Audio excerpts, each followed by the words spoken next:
देखो, 15वीं सदी का भारत और उस समय का जो नक्शा था, ये केवल धरती का नक्शा नहीं था, ये तो धर्म का नक्शा था। काशी चले जाओ तो मोक्ष मिल जाएगा, प्रयाग में डुबकी लगा लो तो सारे पाप धुल जाएंगे, अयोध्या हो आओ तो स्वर्ग पक्का, भले ही तुम अंदर से कितने ही पापी इंसान क्यों न हो। हर शहर, हर नदी, हर पर्वत का अपना अपना आध्यात्मिक महत्व बताया गया था। और अगर तुम्हें पवित्र होना है तो तुम्हें पवित्र जगहों पर जाना ही होगा। और सड़कें भरी पड़ी थी तीर्थ यात्रियों से, हजारों हजार मील चल लेते थे लोग सिर्फ तीर्थ यात्रा के लिए। लेकिन देखो, उनकी पीठ पर कितना बोझ है, कमर झुकी हुई है, और सामान क्या, कुछ पूजा की वस्तुएं, कुछ धर्म ग्रंथ, लेकिन सबसे भारी बोझ परमात्मा से मिलने की उम्मीद का बोझ। भगवान से बड़ा बोझ भला क्या हो सकता है इन तीर्थ यात्रियों के ऊपर। यह उम्मीद कि वहाँ पहुंचकर हमें भगवान मिल जाएंगे।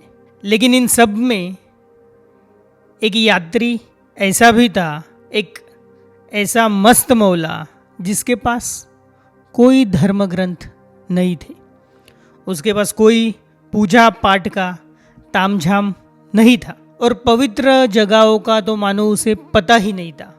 किसी प्रकार का नक्शा ही उस इंसान के पास नहीं था।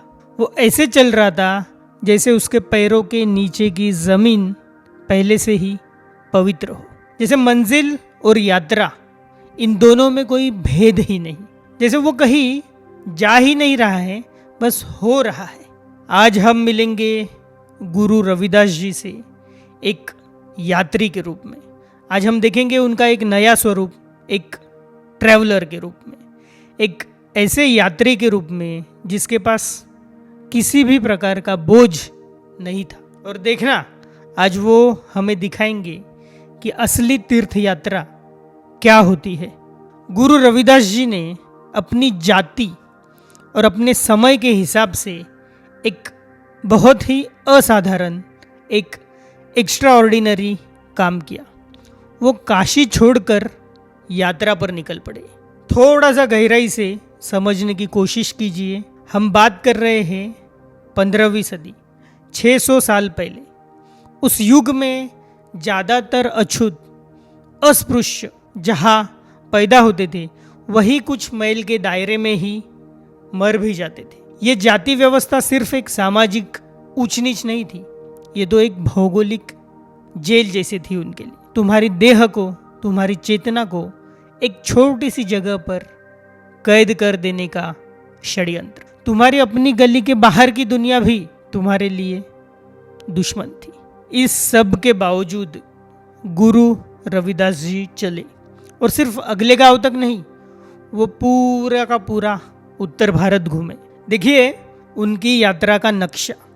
600 साल पहले इस इंसान ने कहाँ कहाँ पर यात्रा की होगी, आप भी ये सुनकर चौंक जाएंगे। बिहार से लेके पंजाब तक, मध्य प्रदेश से लेके गुजरात तक, घूमते घूमते वो पहुँचे महाराष्ट्र, संतों की भूमि महाराष्ट्र, जहाँ भक्ति की एक और धारा बह रही थी। वहाँ उन्होंने संत नामदेव का जिक्र किया, और कैसे, पूरे सम्मान से। एक मुक्त पुरुष ही दूसरे मुक्त पुरुष को पहचान सकता है। देखो गुरु रविदास जी क्या कहते हैं संत नामदेव के बारे में। निमित्त नामदेव दूध पियाइया, तऊ जग जन्म संकट नहीं आया। गुरु रविदास जी ने अपनी रचना में कहा, उस भक्त नामदेव को सत्य का दूध मिला, और फिर उसे जन्म मरण के इस खेल से वापस आने की जरूरत ही नहीं पड़ी। ये सिर्फ एक संत ने दूसरे संत की हुई प्रशंसा नहीं है, ये चेतना के स्तर पर एक गहरे जुड़ाव की घोषणा है, जो भाषा, भूगोल की सीमाओं के पार है, जो भाषा और भूगोल की सीमाओं को नहीं मानती। और महाराष्ट्र की हवा का उन पर ऐसा असर हुआ कि उनकी वाणी में मराठी भक्ति का स्वाद आ गया। देखिए गुरु रविदास जी आगे क्या कह रहे हैं। संत तुझी तनु संगति प्राण,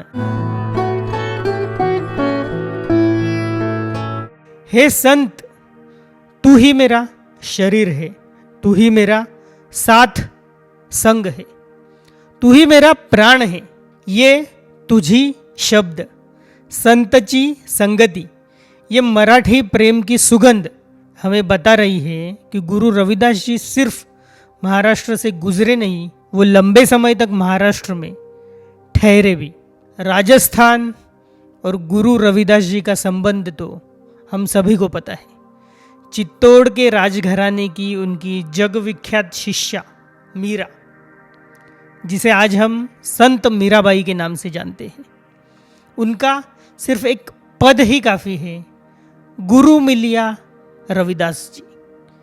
ये समझाने के लिए कि संत रविदास जी की ख्याति कहाँ कहाँ तक पहुंची हुई थी उस समय में।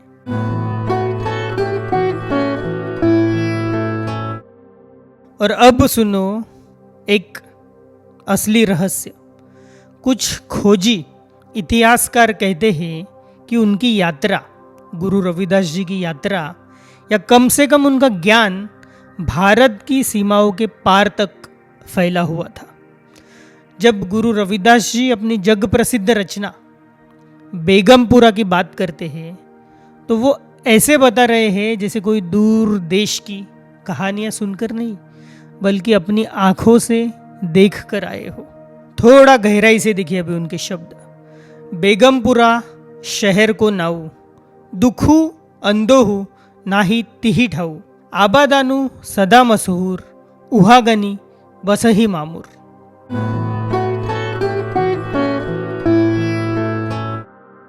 देखिए वो क्या कहना चाह रहे हैं।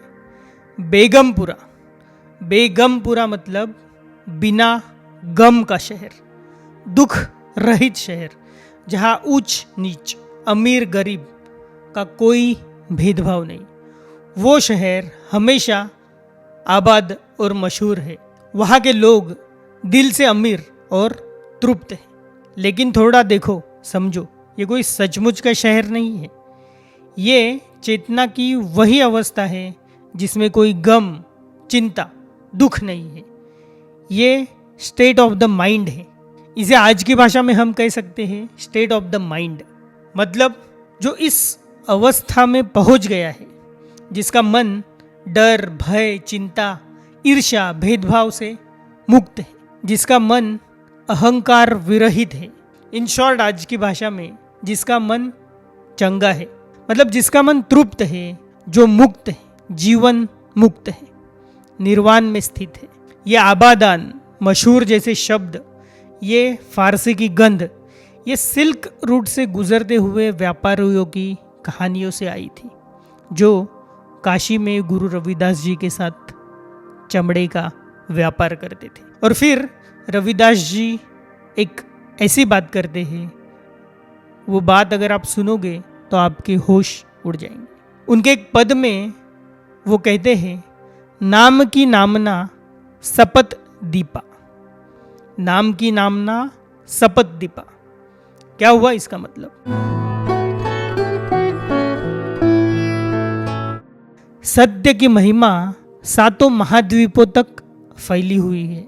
7 महाद्वीप। एक पल के लिए रुको और सोचो, ये है 15वीं सदी, 600 साल पहले की बात। उस समय तक वास्को दी गामा भी भारत तक पहुंचा नहीं था, और यहाँ का कट्टरपंथी समाज तो समुद्र पार करने को एक ऐसा पाप मानता था जिससे सिर्फ तुम्हारी जाति ही नहीं, तुम्हारी पहचान भी छीन जाए। ज़्यादातर भारतीयों के लिए तो दूर के महाद्वीपों की कोई कल्पना, कोई ख्याल करना ही बड़ा मुश्किल का काम था। और यहाँ काशी की गलियों का एक अस्पृश्य चर्मकार 7 द्वीपों की बात कर रहा है, पूरे भरोसे के साथ, जैसे कोई नक्शा देख रखा हो। कैसे एक आदमी जिसे मंदिरों में घुसने नहीं दिया गया, जिसे संस्कृत पढ़ने नहीं दिया गया, जिसे दिन के उजाले में आज़ादी से चलने तक का हक नहीं दिया गया था, उस आदमी के पास दुनिया का वो ज्ञान कहाँ से आया जो उस समय के बड़े बड़े पंडितों, पुरोहितों, ब्राह्मणों के पास भी नहीं था। ये ज्ञान किसी किताब से, किसी पंडित से, किसी मंदिर से नहीं आया था। ये ज्ञान आया था चेतना के शिखर से। ये ज्ञान अस्तित्व से सीधा संवाद है। जिसने भी अपने भीतर का सत्य जान लिया, उसके लिए पूरा ब्रह्मांड एक खुली किताब बन जाता है। लेकिन जब हम कह रहे हैं कि गुरु रविदास जी के पास कोई बोझ नहीं था, तो हम सिर्फ उस गठरी की बात नहीं कर रहे जो उनकी पीठ पर नहीं थी।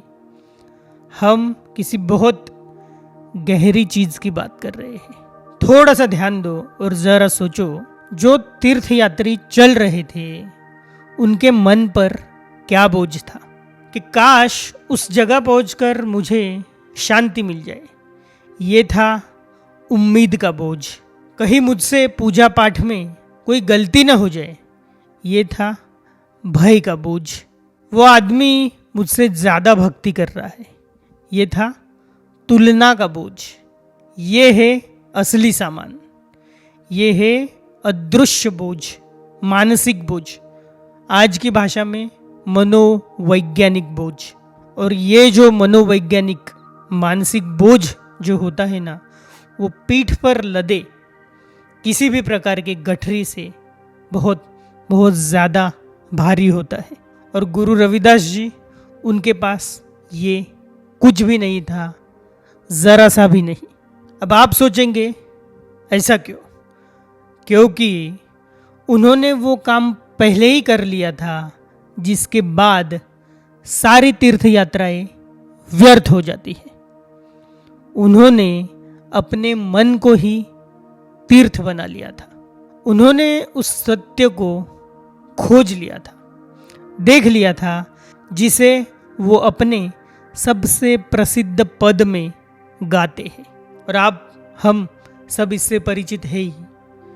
मन चंगा तो कठौती में गंगा।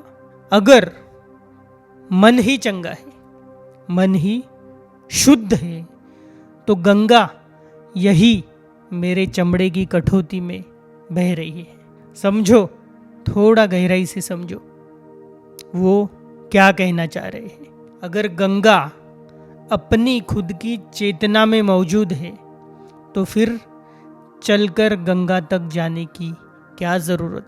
समझ रहे हैं? गुरु रविदास जी की यात्रा किसी खोज की यात्रा नहीं थी। उनकी यात्रा थी बांटने की यात्रा। वो सत्य को खोजने नहीं निकले थे, वो सत्य को तो लुटाने निकले थे। वो हल्का होकर यात्रा कर रहे थे क्योंकि उनका मन चंगा था, कुछ बनने के बोझ से मुक्त, कुछ पाने की चिंता से मुक्त। उन्हें कुछ भी साबित नहीं करना था, ना कुछ हासिल करना था, और ना ही कहीं पहुंचना था किसी पद तक। गुरु रविदास जी एक यात्री के रूप में हमें हमारी अपनी जीवन यात्रा के लिए एक बहुत महत्वपूर्ण सबक सिखाते हैं।